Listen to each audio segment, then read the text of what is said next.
Now, I wanted to bring it back to the lab that you're saying was not adequately secure. What would it take to make that data and those systems adequately secure? How much resources would be required to do that, and why didn't they do that?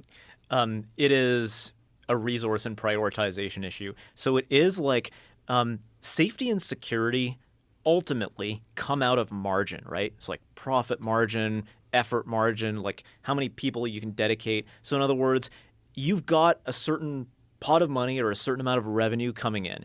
You have to do an allocation. Some of that revenue goes to the computers that are just driving this stuff. Some of that goes to the folks who are, building the next generation of models. Some of that goes to cybersecurity. Some of it goes to safety. You have to do an allocation of who gets what. The problem is that the more competition there is in the space, the less margin is available for everything, right? So if you're one company building a scaled AI thing, you might not make the right decisions, but you'll at least have the margin available to make the right decisions. So it becomes the decision maker's question. But when a competitor comes in, when two competitors come in, when more and more competitors come in, your ability to make decisions outside of just scale as fast as possible for short-term revenue and profit gets compressed and compressed and compressed the more competitors enter the field. That's what competition is. That's the effect it has.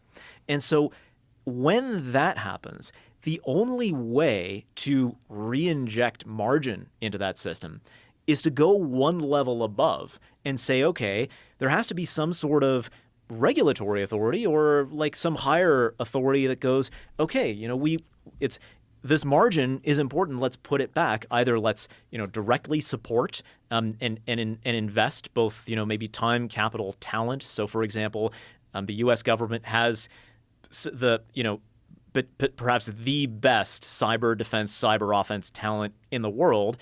That's potentially supportive. Okay. And also just, having a regulatory floor around, well, here's, the minimum of best practices you have to have if you're going to have models above this level of capability.